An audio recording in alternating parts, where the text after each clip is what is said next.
நாங்கள் வந்து பெருமாநல்லூருங்க. நான் 72லேருந்து ஏடிஎம்கேல தான் உறுப்பினர் கார்டு இன்னும் இருக்குது, எம்ஜிஆர் கார்டு. இன்னைக்கு வந்து எம்ஜிஆருக்கு அடுத்தபடியாக பார்க்குறது வந்து நாங்கள் விஜயை தான். புரியுங்களா? அடுத்து மாற்றம் வரணும், மாற்றம் கண்டிப்பாக வரும். விஜய்க்கு வந்து கண்டிப்பாக மாற்றம் இருக்குது. 2026 வந்து அவர் தான் சிஎம். ஆமாங்க. எதுக்காகனா நல்ல ஆட்சி, அதாவது வந்து இது வரைக்கும் வந்து எம்ஜிஆர் புரட்சி தலைவர் எம்ஜிஆர் நல்லாட்சி கொடுத்தாரு. அதுக்கு பின்னாடி அம்மா அவங்க கொடுத்தாங்க. அதுக்கு பின்னாடி நல்லாட்சி கொடுக்க வேண்டியது வந்து விஜய் தான். அவருடைய தோற்றங்கள், அவருடைய கொள்கையுடைய இதுகளாம் எல்லாமே எங்களுக்கு வந்து நம்பிக்கையை கொடுக்குது.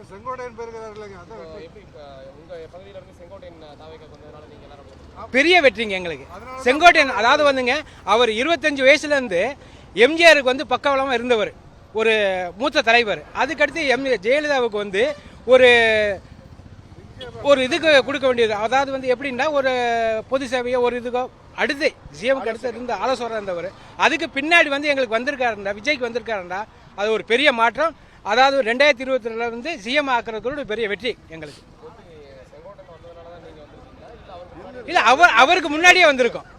அதுக்கு முன்னாடியே நாங்கள் ஏடிஎம்கேலேருந்து வந்துட்டோம். விஜய் என்னைக்கு வந்து கட்சி ஆரம்பிச்சாரோ அன்னையிலேருந்து நாங்கள் வந்து விஜய்க்கு வந்து ஓட்டு போடணும்ன்ற மாற்றம் வந்துருச்சு எங்களுக்கு.